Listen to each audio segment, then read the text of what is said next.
सबसे पहले भगवान भोलेनाथ के चरणों में प्रणाम करती हूँ, मेरा प्रणाम स्वीकार हो। आदिशक्ति माँ भवानी गौरा के चरणों में प्रणाम करती हूँ, मेरा प्रणाम स्वीकार हो।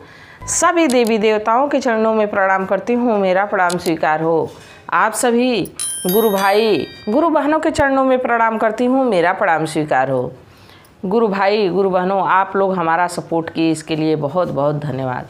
आप लोगों के सपोर्ट और आशीर्वाद से ही कथा और शिव भक्तों तक पहुंचती है, तो प्लीज़ लाइक शेयर ज़रूर कर दीजिएगा। अगर जो आप लोग चैनल पे नए हैं तो सब्सक्राइब कर लीजिए, ताकि जो भी वीडियो पड़े, जो भी कथा पड़े, वो आप लोगों तक आसानी से पहुंच जाए।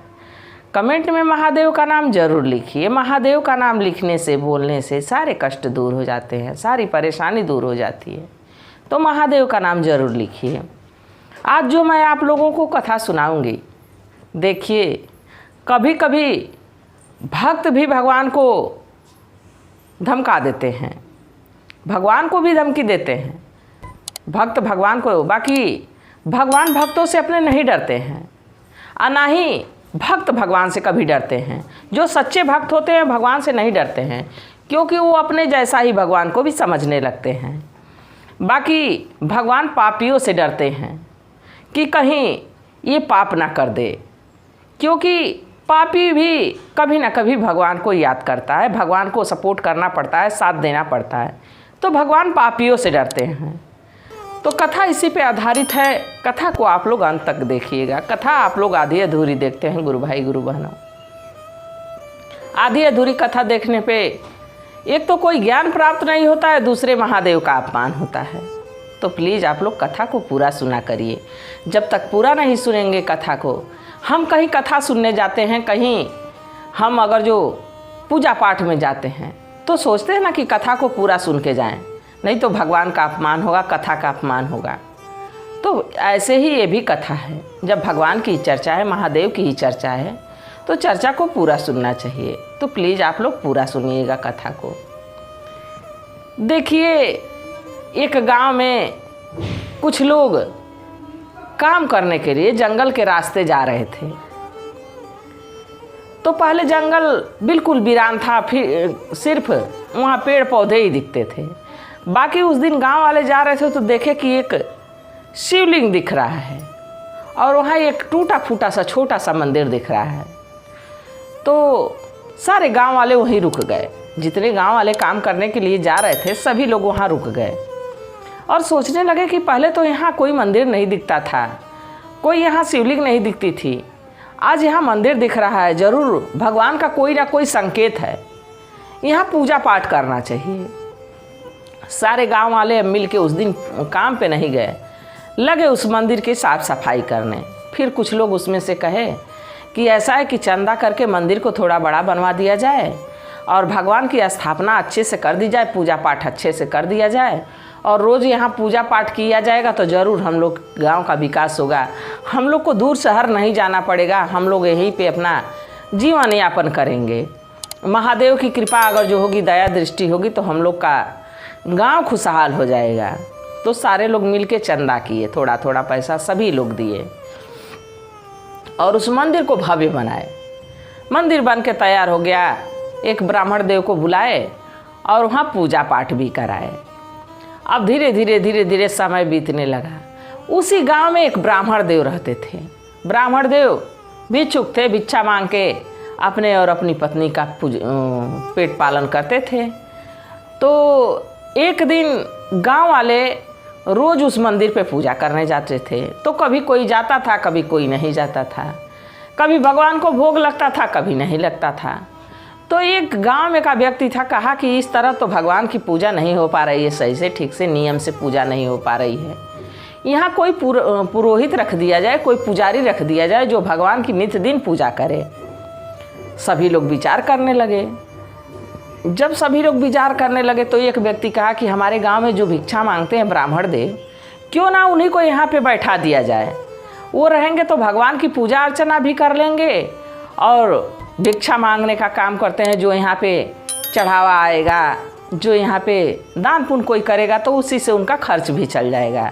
तो हम लोग दो कार्य अच्छा कर देंगे, एक तो भगवान की पूजा अच्छे से हो जाएगी और दूसरा उनका परिवार भी ठीक से चल जाएगा। तो सारे गांव वाले सहमत हो गए, बड़े प्रसन्न हुए कि सही बात है, भगवान की पूजा तो रोज़ होनी चाहिए मंदिर में। आखिर स्थापना जब भगवान की हो गई है तो भगवान को भोग तो लगना ही चाहिए। अब ब्राह्मण देव से बात किए लोग, ब्राह्मण देव भी अब कहाँ भिक्षा मांगते थे। ब्राह्मण देव को एक मंदिर मिला तो ब्राह्मण देव अपनी पत्नी से पूछे और हाँ कर दिए। पत्नी कही कि बहुत अच्छा है, मंदिर कम से कम जगह मिल गई, आप वहाँ बैठेंगे तो कुछ बढ़िया भोजन तो मिलेगा, कोई वहाँ चढ़ावा करेगा तो कम से कम बढ़िया भोजन मिलेगा। अब धीरे धीरे गुरु भाई गुरु बहनों समय बीतने लगा। मंदिर पे कोई कुछ दान करता, कोई कुछ दान करता, कोई कुछ दान करता। अब इस तरह ब्राह्मण देव के घर निरंतर कुछ ना कुछ अच्छा आने लगा, कभी फल आ जाता, कभी अनाज आ जाता। अब जो ब्राह्मणी थी वो अच्छा भोजन बना के खाने लगी, सब खुशहाल हो गए, सब सुखमय हो गए। धीरे धीरे समय बीतने लगा और उस मंदिर पे दूर दूर से लोग अब दर्शन करने आने लगे, दूर दूर से लोग दर्शन करने आने लगे। तो जो गांव वाले थे, कोई फूल की दुकान लगा लिया, कोई वहीं फल की दुकान लगा लिया, कोई मीठे की दुकान लगा लिया, कोई चुनरी माला की दुकान लगा लिया। मतलब इस तरह से वहाँ पे अब सब गांव वालों को वहाँ रोजगार भी मिल गया। सारे गांव वाले बड़ा प्रसन्न रहते थे कि महादेव की कृपा हुई है कि कम से कम हम लोगों का विकास तो हो गया, हम लोगों को दूर शहर जाना नहीं पड़ता है कमाने के लिए। देखिए गुरु भाई गुरु बहनों, भगवान अगर जो चाह दें, महादेव अगर जो चाह दें तो जहाँ चाह है वहीं रहा है। गांव वालों ने भगवान को चाहा, भगवान को स्थापित किया तो महादेव कैसे उनका साथ दिए। महादेव स्थापित होकर सबको रोजी रोटी का व्यवस्था कर दिए, सभी लोग कमाने खाने लगे, सभी लोग खुशहाल हो गए। बाकी देखिए इसी बीच किसी किसी के मन में ऐसा लालच समा जाता है कि सोचता है कि अब हम कितना पा जाएं कि कितना धन रख लें। धन यहीं रखा रह जाएगा गुरु भाई गुरु बहनों, हमारा कर्म ही हमारे साथ जाएगा। अगर जो हम अच्छा कर्म करेंगे तो हमारे जाने के बाद लोग अच्छा संबोधित करेंगे कि वो व्यक्ति ऐसा था, और अगर जो हम बुरा कर्म करेंगे तो हमारे जाने के बाद वही लोग हमको बुरी बातों से संबोधित करेगा कि अरे वो व्यक्ति कितना खराब था, ऐसे करता था वैसे करता था। तो हमारे कर्म हमारे साथ जाते हैं। लोग झूठे कहते हैं कि लोग आते हैं खाली हाथ और जाते हैं खाली हाथ, ऐसा कुछ नहीं है। आते तो खाली हाथ हैं, बाकी जाते हैं अपने कर्मों के साथ, जो कर्म फल होता है उसको ले ही के जाते हैं। तो गुरु भाई गुरु बहनों, इसी तरह ब्राह्मण देव के मन में एक दिन लालच समा गई, और लालच उनकी पत्नी की वजह से समाई। एक दिन उनकी पत्नी कही कि सुनिए, रोज़ आप पूजा पाठ करने जाते हैं, महादेव की कृपा से सारे लोग इतने खुशहाल हैं, हम लोगों को भी इतना धन दौलत मिलता है, इतना अनाज पानी मिलता है, अब आपके बस में है भगवान। आप अगर जो भोग नहीं लगाते तो भगवान की पूजा कैसे होती। आप अगर जो उनको अगरबत्ती नहीं जलाते, दीपक नहीं जलाते, मंदिर की साफ सफाई नहीं करते तो भगवान को भोग कैसे लगता, भगवान को प्रसाद कैसे चढ़ता है। आपके बस में है भगवान, अब आप चाहिए जो भगवान से करवा लीजिए। जब इतनी बात ब्राह्मण देव से उनकी पत्नी कहें तो ब्राह्मण देव कहे कि बात तो तुम सत्य कह रही हो कि भगवान अब हमारे बस में है। अगर जो हम भगवान को पूजा नहीं करेंगे, भगवान को भोग नहीं लगाएंगे तो भगवान खाएंगे क्या। तो ब्राह्मणी कहीं कि ऐसा है कि आज जाके महादेव से कहिएगा कि महादेव अगर जो हमको इतना धन नहीं देंगे कि जिससे हमारा गाड़ी घोड़ा बंगला महल अटारी हो जाए और मैं सोने की गाड़ी में चलूं, तब तक आप महादेव से कहिएगा कि मैं पूजा पाठ नहीं करूंगा, और नहीं तो आपका मंदिर गंदा कर दूंगा। गुरु भाई गुरु बहनों, जब इतनी बात ब्राह्मण देव सुने तो कहे कि जल्दी से अब हमारा पोथी पत्रा दो और हम मंदिर चलते हैं, आज तो महादेव से हम अपनी बात रखेंगे ही।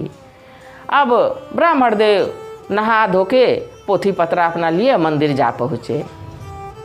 मंदिर गए, साफ सफाई किए, सब कुछ किए। इसके बाद जब भगवान को भोग लगाने की बारी आई तो ब्राह्मण देव पालथी मार के बैठ गए और महादेव से कहे कि ऐसा है महादेव कि मैं आपको भोग प्रसाद नहीं लगाऊंगा और ना ही आपकी पूजा आराधना करूंगा जब तक आप हमारी बात नहीं मान लेंगे। ये बताइए कि इतने दिनों से मैं आपको रोज़ नौकर समझ लिए हैं, रोज़ मैं आपको पूजा पाठ करता हूँ, आपको भोग लगाता हूँ, आपका मंदिर साफ करता हूँ, क्या हमको नौकर समझ लिए हैं? हम आपके नौकर हैं? आप हमको जब तक इतना धन नहीं देंगे कि हमारी कोठी अटारी बन जाए, हम सोने की गाड़ी में चलें, हमारा वस्त्र बढ़िया हो, हमारे परिवार का बढ़िया से जीवन यापन हो, तब तक हम आपको ना भोग लगाएंगे, ना आपकी पूजा करेंगे, ना आपको प्रसाद चढ़ाएंगे, आपका कोई कार्य नहीं करेंगे। हम क्या आपके नौकर हैं? तो महादेव जैसे प्रसन्न होते हैं वैसे रूठ भी जाते हैं। अभी ये बात महादेव और माँ पार्वती दोनों लोग सुन रहे थे। माँ पार्वती कही कि क्या भोला जी, आपके भक्त ऐसे भी होते हैं, ऐसे लालची भी होते हैं? महादेव कहे कि लालची तो होते हैं, कुछ ना कुछ हमसे मांगते तो रहते हैं, पर ऐसा भक्त हमने तो पहली बार देखा है। देवी इसकी तो कुछ उपाय करनी ही पड़ेगी। तो देवी कहीं मुस्कुराते हुए कहीं, देवी जहाँ कोई भोला जी का अगर जो कोई मजाक उड़ा दे, कोई उपहास कर दे, तो देवी बड़ा खिलखिलाती हैं कि देखो भोला के भक्त जैसे भोला अड़भंगी हैं वैसे भोला के भक्त भी अड़भंगी हैं। अब जब भोला कहे कि आप हंसिए मत, मैं इसकी कोई ना कोई उपाय तो करूँगा ही, अब मेरा भक्त मांग रहा है तो मैं भक्त को तो दूंगा ही दूंगा। देवी कहीं कि ज़रूर आप दीजिए, आपकी जितनी इच्छा हो उतनी दीजिए, आपको कौन रोकने वाला है, और रोकने पे भी कहाँ आप रुकते हैं। सही बात है, हमारे भोले बाबा भोले भंडारी हैं, वो तो अवघड़दानी हैं, घट घट के वासी हैं, वो तो अविनाशी हैं, वो सबको जानते हैं, हम उनको नहीं जान पाते हैं। बाकी वो सबकी मन की व्यथा को जानते हैं, सबकी मन की हाल को जानते हैं। महादेव कहे कि अब मैं चल रहा हूँ पृथ्वी लोक। माँ पार्वती कहीं कि आप कहाँ जा रहे हैं, हमको भी लेते चलिए, हम भी थोड़ा देखाएं पृथ्वी पे हो क्या रहा है। अब गुरु भाई गुरु बहनों दोनों लोग सेठ और सेठानी का रूप बनाए और महादेव एक बड़े से बक्से में पैसा लिए, एकदम नोटों से ठचाठच भरा हुआ, और लेके जा पहुँचे उस मंदिर के पास जहाँ पुजारी जी महादेव से अपनी जिद मनवाने के लिए वहीं पे उनको धमकाए जा रहे हैं कि हम आपकी पूजा पाठ नहीं करेंगे, और तो और पूजा पाठ तो नहीं करेंगे, बाकी आपका मंदिर गंदा कर देंगे। महादेव सोच रहे हैं कि देखो पूजा पाठ तो नहीं करेगा, ये तो समझ में आ रहा है कि पूजा पाठ नहीं करेगा, बाकी हमारा मंदिर गंदा कर देगा। जब हमारा मंदिर गंदा कर देगा तो लोग हमारे बारे में सोचेंगे क्या कि महादेव में इतनी ही शक्ति है कि उनका मंदिर ऐसे गंदा पड़ा हुआ है। अब तो महादेव को आना ही पड़ा। दोनों सेठ और सेठानी का रूप लिए, बक्से में पैसा लिए और लेके वहाँ उपस्थित हो गए। जब वहाँ उपस्थित हुए तो महादेव से तो शिकायत करने में ब्राह्मण देव लगे थे, उनका ध्यान तो महादेव के तरफ था। अब दरवाजे पे खटखटा रहे हैं महादेव। जब खटखटा रहे हैं महादेव तो ब्राह्मण मुड़ के देखा तो पीछे एक सेठ खड़े हैं। तो सेठ जी से कहा ब्राह्मण की ऐसा है कि आपको पूजा पाठ करना है तो मंदिर से बाहर होके ही करिए, क्योंकि आज भगवान को भोग नहीं लगेगा, आज भगवान की पूजा नहीं होगी। तो जो सेठ जी थे कहे कि ऐसा है कि आपको हम कुछ देना चाहते हैं, कुछ दान करने के लिए हम आए हैं। जब दान का नाम ब्राह्मण देव सुने तो तुरंत झट से उठ गए, कहे कि आइए आइए सेठ जी आप पूजा कर लीजिए। तो अब तो वो तो महादेव ही थे। सेठ जी कहे कि ऐसा है कि आप ये बाकस ले लीजिए, इसमें बहुत ढेर सारा रुपया है, और यहाँ दान पेटिका कहाँ है, मैं सोचता हूँ कि उसमें दान पेटिका में कुछ दान दक्षिणा कर दूँ। तो जल्दी से ब्राह्मण देव दान पेटिका दिखाए। दान पेटिका खूब बड़ी सी थी। अब महादेव जितना पैसा उसमें डालते गए, पैसा बाकस में से ख़त्म होने का नाम नहीं ले रहा था, वो जस का तस पैसा पड़ा हुआ था। जब दान पेटिका भर गई तो महादेव जो सेठ के रूप में थे कहे कि ऐसा है कि अब तो पैसा इसमें भर गया, ये पैसा ब्राह्मण देव आप ले लीजिए, और इस पैसे को कभी मंदिर में आवश्यकता लगेगी तो आप लगा दीजिएगा। अब ब्राह्मण देव फूले नहीं समा रहे हैं, बड़ी खुशी का ठिकाना उनके नहीं था कि देखो हम महादेव को धमकाए हैं तो तुरंत भिजवाए हैं पैसा। उनको कहाँ पता है कि खुद महादेव लेके आए हैं। अब जब महादेव को देखे, सेठ जी को देखे कि ये पैसा दे के चले गए, जा रहे हैं, तो अब उनकी नज़र माँ गौरा पे पड़ी कि इतनी सजी धजी, इतनी सुंदर स्त्री, इसको तो हमारे घर रहना चाहिए। हमारे अगर जो घर रहती तो हमारे घर की शोभा बढ़ जाती, पैसे के साथ साथ कितनी सुंदर स्त्री मिल जाती। अब सेठ जी से कह रहे हैं कि ऐसा है सेठ जी कि आप इतना दान किए हैं तो हम आपसे कुछ मांगना चाहते हैं, आप बड़े दानवीर लग रहे हैं। महादेव मुस्कुराए। महादेव तो उसकी मन की हाल को समझ गए थे। महादेव से अब सेठ कहा कि ये जो आपके साथ स्त्री है, इसको अगर जो हमको दे देते तो इसमें से कुछ पैसे हम आपको दे देते। देखिए महादेव ही पैसा दिए, महादेव से ही पैसे से माँ गौरा को खरीदने की बात कर रहा है। कितना पापी व्यक्ति है। अब जब ये बात महादेव से कहा तो ऐसा रोक दो, रोके कथन। तब सेठ जी सोचे कि देखो, महादेव सोचे कि देखो, हमारा दिया हुआ पैसा हम ही को देना चाह रहा है और तो और गौरा को मांग रहा है। महादेव गौरा से कहे कि अब क्या होगा गौरा, अब तो आपको जाना पड़ेगा। सेठ जी कहे कि ऐसा है, पैसे की तो बात नहीं है, पैसा तो मैं दान कर चुका हूँ। जहाँ तक इस स्त्री की बात रही, आप ले जाइए, बाकी इसका खर्च बहुत ज़्यादा है, इसका खर्च बहुत ज़्यादा है। सेठ जी कहे कि मैं इसका खर्च उठा लूँगा, आप हमको दे दीजिए। अब महादेव गौरा रानी को लगा दिए उनके साथ सेठ जी ब्राह्मण देव के, और अपने अंतर ध्यान हो गए। अब सेठ जी बाकस में पैसा और माँ गौरा को अपने घर लेके गए। जब घर लेके गए तो जो ब्राह्मणी थी देखी कि बाकस में लेके आ रहे हैं और एक स्त्री लेके आ रहे हैं, तो देखिए सौतन किसी को नहीं भाती है। ब्राह्मणी सोची कि लग रहा है कि ये तो दूसरा विवाह करके आ रहे हैं। अब दरवाजे पे खड़ी हो गई एक डंडा लेके, कही कि आप ये क्या करके आए हैं। सेठ जी कहे कि ये क्या करके आए हैं, मैं एक नौकरानी तुम्हारे लिए लेके आया हूँ, और तो और देखो ये जो बाकस लिया हूँ रुपया से भरा हुआ है। अब तो जो तुम्हारी मनोकामना थी सब पूरी हो जाएगी, तुम अच्छे अच्छे गहने पहनोगी, अच्छे अच्छे कपड़े पहनोगी, हमारी गाड़ी होगी, हमारे बंगले होंगे, सब कुछ होगा। अब ब्राह्मणी पैसा देख के और भूल गई, ये भी भूल गई कि सेठ जी एक स्त्री को घर पे लेके आए हैं, ब्राह्मण देव एक स्त्री को घर पे लेके आए हैं। अब वो पैसे में भूल गई, तुरंत झटपट तैयार हुई, जाके बाज़ार से खूब बढ़िया बढ़िया गहना खरीद के लाई, खूब बढ़िया बढ़िया कपड़ा खरीद के लाई और पहन के बैठ गई। अब सेठ ब्राह्मण देव से कही कि ऐसा है कि अब देखिए वो स्त्री सुंदर लग रही है कि मैं सुंदर लग रही हूँ। अब जब ये गहने में सज संवर गई ब्राह्मणी, तो ब्राह्मण देव कहे कि हम झूठे मंदिर में जाते हैं, मंदिर में एक पत्थर की पूजा करते हैं, आज तो एकदम देवी रूप हो गई, हम क्यों ना घर ही में आप ही की पूजा करें। अब माँ गौरा मुस्कुराए जा रही हैं, माँ गौरा मुस्कुराए जा रही हैं कि देखो ये सब कितने बुद्धू हैं कि भगवान को ठगे सब, और भगवान को तो ठगे ठगे भगवान से हमको भी मांग लाए। और ये नहीं जानते हैं सब कि अपना विनाश हम लोग साथ लेके आए हैं। अब रोज ब्राह्मण देव क्या किए कि अपनी पत्नी की अब पूजा करने लगे, मंदिर नहीं जाने लगे। अब मंदिर गांव वाले देखे कि मंदिर में पुजारी जी नहीं आते हैं, तो सारे लोग यही सोचे कि लग रहा है पुजारी जी बीमार चल रहे हैं, तो गांव वाले ही मिलके कुछ लोग भोग प्रसाद लगाते, भगवान की पूजा अर्चना वहाँ होने लगी। और इधर देखिए ब्राह्मण देव अपनी पत्नी का ही अब लगे पूजा पाठ करने, रोज पत्नी को अगरबत्ती दिखाते, पत्नी को भोग लगाते, पत्नी खूब मजे ले खाती ब्राह्मण की। अब ये बात रोज रोज गौरा रानी देखती रही। एक दिन कहीं कि ऐसा है कि आपको तो सेठ जी सारा रुपया दान करके चले गए, क्या आपका एक कर्म नहीं बनता है कि आप महादेव के चरणों में कुछ रुपए दान करें? आप तो जाते हैं तो दान पेटिका का भी पैसा लेके चले आते हैं और बाकस भर भी पैसा, सारा पैसा आप ख़त्म करते जा रहे हैं, और भगवान को इसमें से एक रत्ती नहीं चढ़ाए।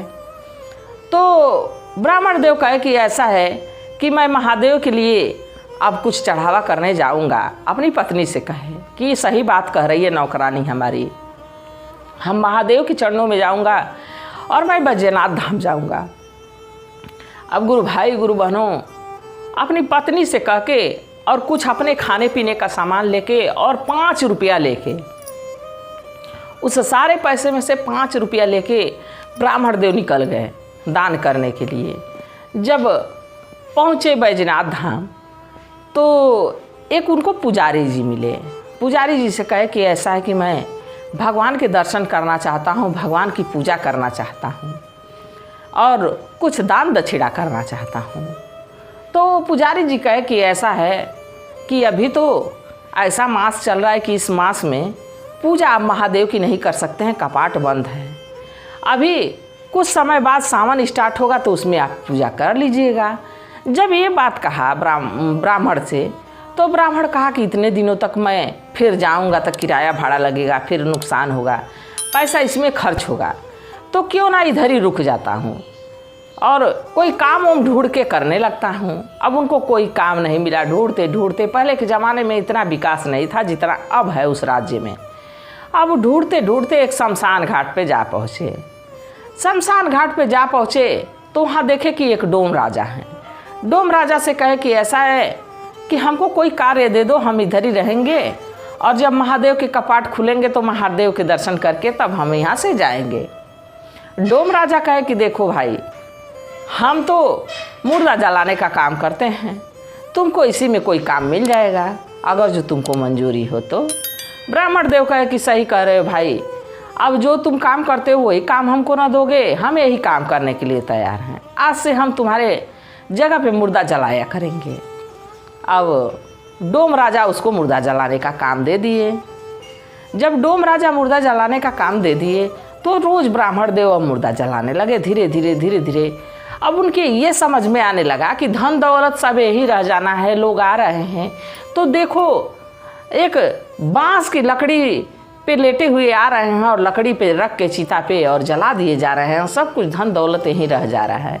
उनके ये समझ में आया कि धन दौलत का कोई मोल नहीं है, पत्नी बेटा भाई बंधु सब लोग छूट जा रहे हैं, बस सिर्फ हमारा आत्मा ही जा रहा है हमारे साथ, हमारे कर्म हमारे साथ जा रहे हैं, सब कुछ तो यहीं रह जा रहा है।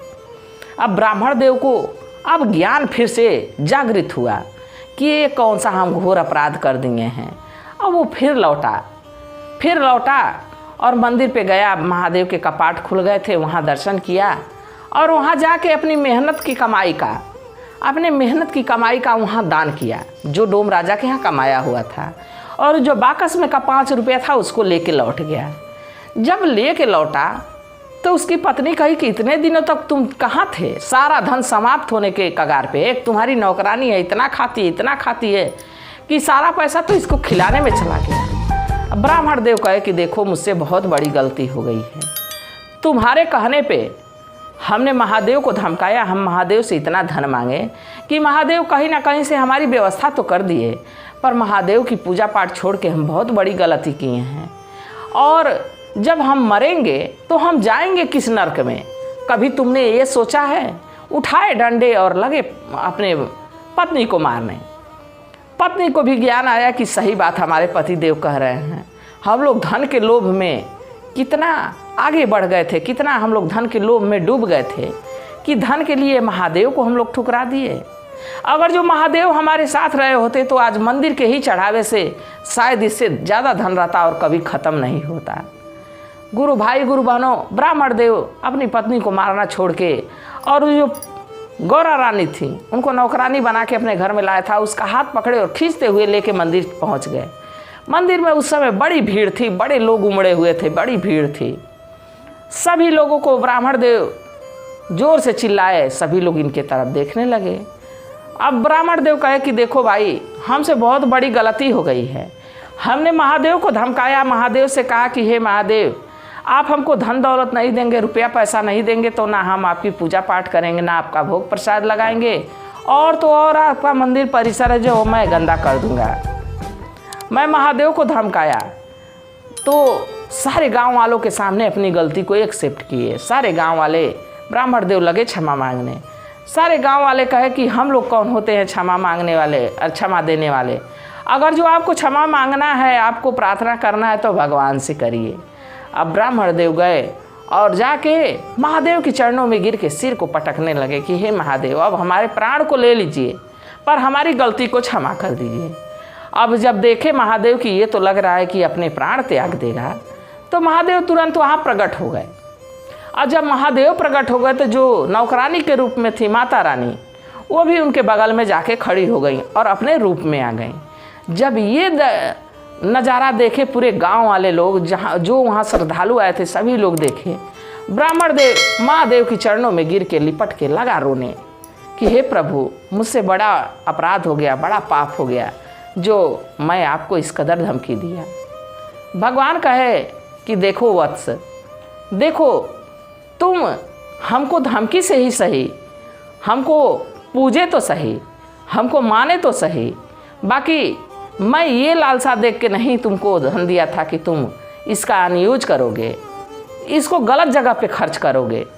हम इसलिए धन दिए थे कि तुम मंदिर का विकास करोगे और मंदिर में बढ़िया बढ़िया मूर्तियाँ रखोगे, बढ़िया बढ़िया यहाँ पे साजो श्रृंगार रखोगे, लोग आएंगे तो उनको आराम मिलेगा, धर्मशाला बनवाओगे, लोगों को भोग प्रसाद का तुम व्यवस्था करोगे। तुमने तो इसका गलत ही पैसे का यूज कर दिया। चलो अब तुम क्या मांगते हो मांगो। ब्राह्मण देव कहे कि हमको कुछ नहीं चाहिए भगवान, बस आपके साथ आपकी सेवा करते हुए हमारे प्राण निकले, बस अब हमको कुछ नहीं चाहिए। महादेव कहे कि कुछ तो मांग लो। ब्राह्मण देव कहे कि नहीं नहीं भगवान, अब मांग के देख लिया हूँ, हमको कुछ नहीं चाहिए। आए हैं अकेले और जाना है अपने कर्मों के साथ, तो हमको अब कुछ नहीं चाहिए, हमको बस आपका साथ चाहिए कि आप हमारे साथ बने रहिए और मैं सदा आपके चरणों में ऐसे ही सेवा करता रहूं और सेवा करते हुए इस लोक से आपके शिव लोक में रहना चाहता हूं। महादेव तथास्तु कहे और वहाँ से अंतर्ध्यान हो गए। एक ब्राह्मण देव की वजह से सारे लोग महादेव के दर्शन पाए। तो गुरु भाई गुरु बहनों, श्रद्धा जब मन में रहती है, जहाँ चाह है वहीं राह है। भगवान को जहाँ हम चाह देंगे वहाँ भगवान जरूर मिल जाएंगे, बस मन की नज़रों से देखने की ज़रूरत है। गुरु भाई गुरु बहनों, कथा कैसी लगी ज़रूर बताइएगा। मैं भी महादेव से यही प्रार्थना करूँगी कि हे भोलेनाथ, हे शिव गुरु, जो भी भक्त आपकी कथा को सुन रहे हैं, देख रहे हैं, उन पे अपनी दया दृष्टि बनाए रखिएगा। इसी कामना के साथ हर हर महादेव।